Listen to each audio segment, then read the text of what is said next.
Olá, sejam bem-vindos a mais uma aula do componente curricular de língua portuguesa. Eu sou a professora Nara Aline Menezes e na nossa aula de hoje nós iremos estudar gêneros propagandísticos e seus efeitos de sentido na função apelativa da linguagem. Então vamos à nossa aula de hoje. Todos os dias nós nos deparamos com situações em que nós temos que nos comunicar. Isso já é inerente ao ser humano. Então você, por algum momento da sua vida, já parou para observar como isso é feito? Quais os elementos estão empregados dentro de uma comunicação? Será que você já fez essa autorreflexão? Então vamos observar como é que funciona.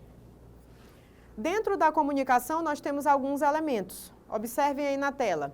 O emissor, que é a pessoa que vai transmitir a mensagem, o receptor, a mensagem que está sendo transmitida, o referente, que é o conteúdo da mensagem, o canal e o código. E professora, como é que seria isso nessa nossa relação que nós estamos tendo a partir desse momento agora, dessa aula? Como é que é feita essa comunicação? Porque eu acredito que a senhora esteja tentando se comunicar conosco, transmitir uma mensagem. E quais seriam os elementos da comunicação nesse presente momento, nessa aula específica?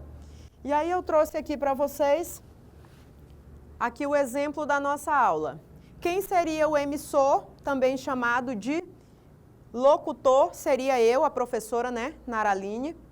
Quem seriam os receptores, também chamados de interlocutores? Seriam vocês, os estudantes, os alunos. Qual seria a mensagem que eu estou tentando transmitir? A mensagem seria os gêneros propagandísticos e os seus efeitos de sentido, a função apelativa. E aí eu estou tentando me comunicar com vocês através da escrita, com o meu slide, e através da fala, O referente é o assunto.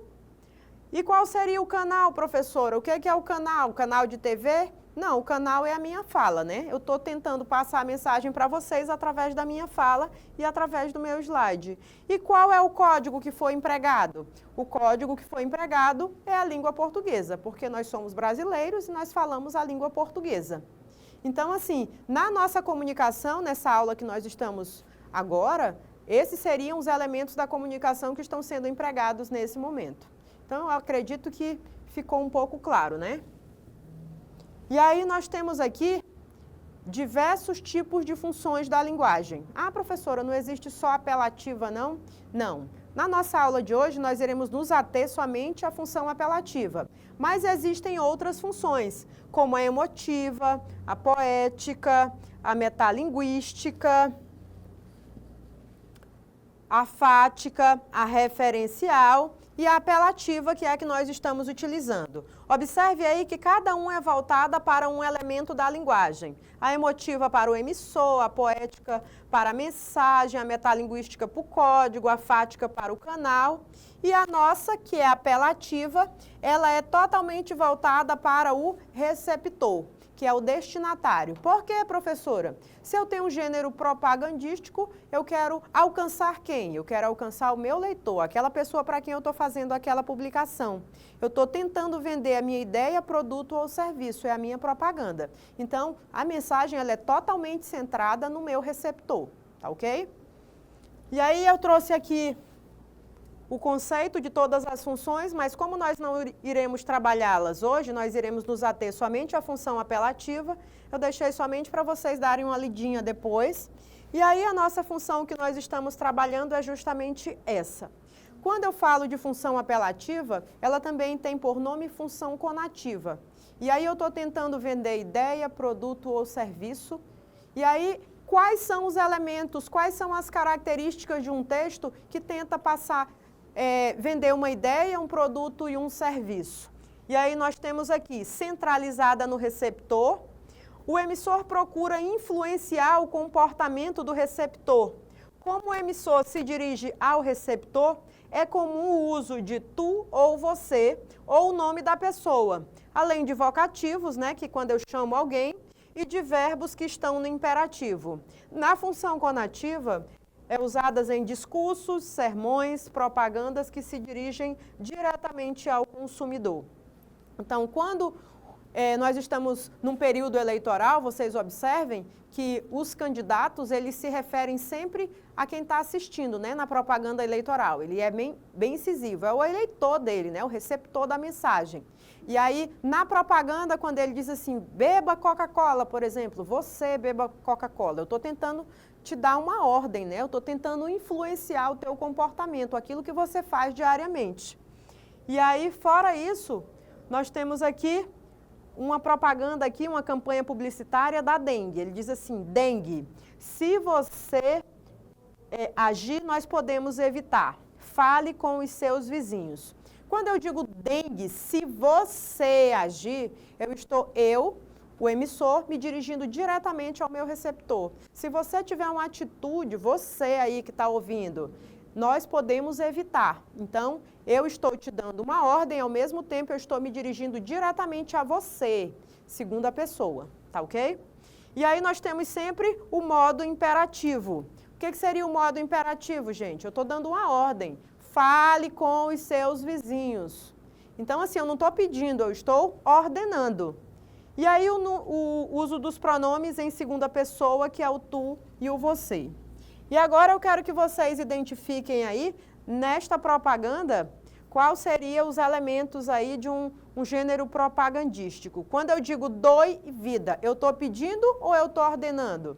Eu estou sendo imperativo, eu estou dizendo você, doe vida. E aí, seja doador de órgãos. Você seja doador de órgãos. Um doador pode salvar vidas. Então, você observa que eu estou sempre dando ordens e me dirigindo diretamente ao meu receptor, que é para quem eu quero transmitir a minha mensagem. E aí nós temos uma outra muito conhecida por vocês, né? Que é a propaganda da Coca-Cola. E aí, ela não precisa de muita coisa. Ela só precisa do slogan, que é uma coisa que está aí, né? Beba Coca-Cola, a logomarca dela aí que é conhecida mundialmente. Quando eu digo beba Coca-Cola, eu estou dizendo para você beber. Eu estou te dando uma ordem também. Então, elas têm sempre as mesmas características, elas não são muito carregadas de informação, elas precisam ser objetivas, elas precisam ser claras. E aí, gente, se vocês observarem, lá na função apelativa eu trouxe aqui algumas características, né, para fazer uma revisão, para ficar mais claro aí na sua mente. O foco é sempre o receptor, que é para quem eu estou enviando essa mensagem. O objetivo é influenciar o receptor ou destinatário com a intenção de convencê-lo de algo ou de dar-lhe uma ordem. Como o emissor se dirige ao receptor, é comum o uso de tu ou você, ou o nome da pessoa, além dos vocativos imperativos.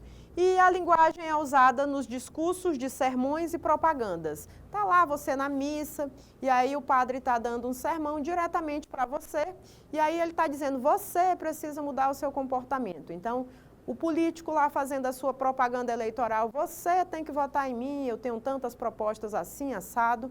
E aí a propaganda, beba Coca-Cola, doe sangue. Então, sempre voltada para o imperativo e para a segunda pessoa.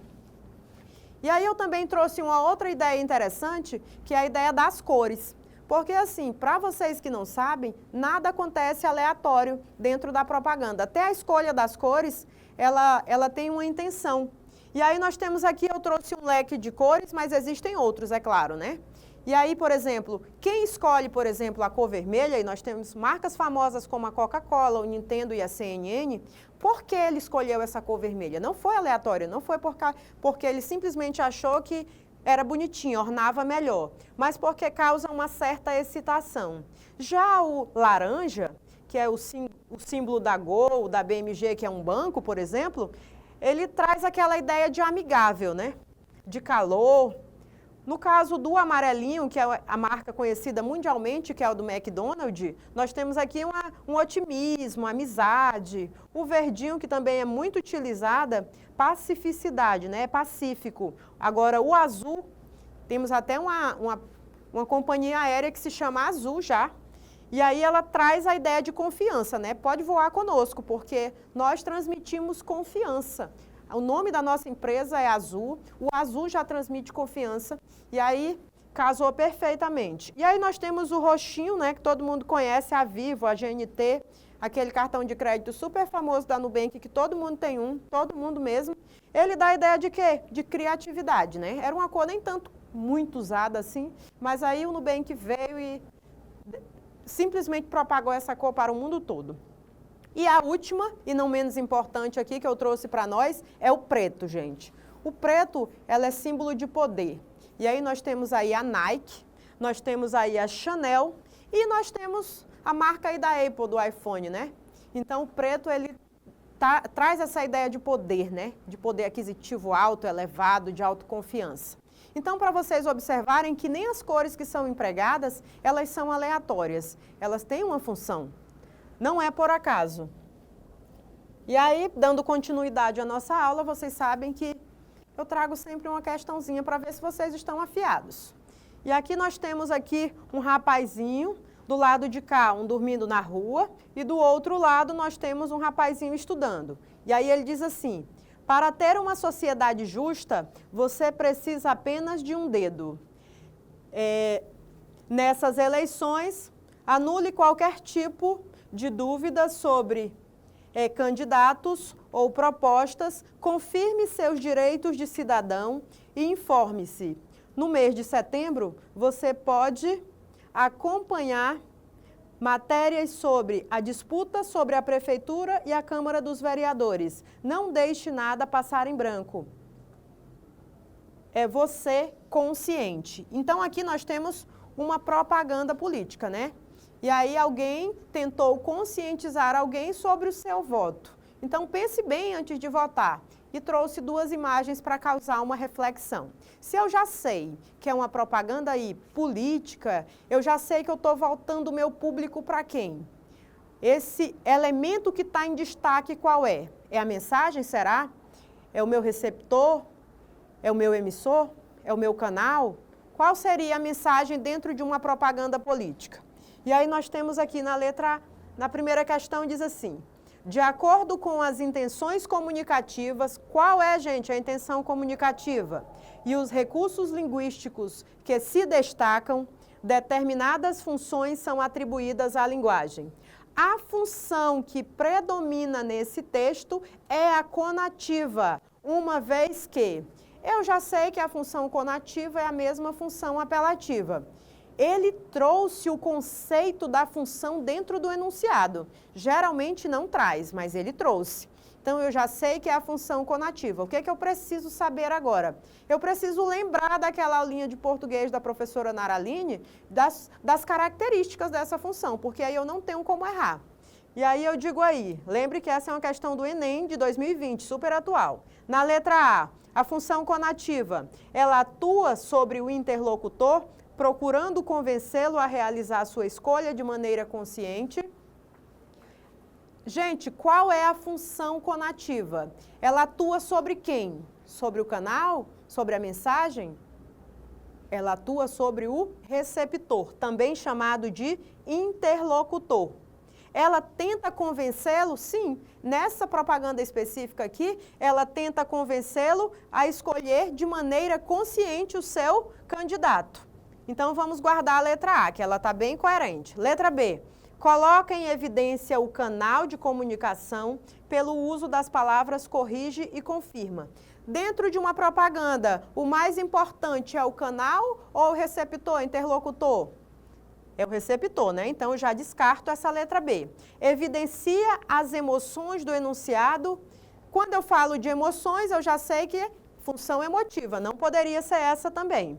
Privilegia o texto verbal. Eu estou privilegiando o referente, que é o texto? Não, eu estou privilegiando o meu referente. Eu estou privilegiando o meu receptor, que é a pessoa para quem eu estou transmitindo a mensagem. Descarta também.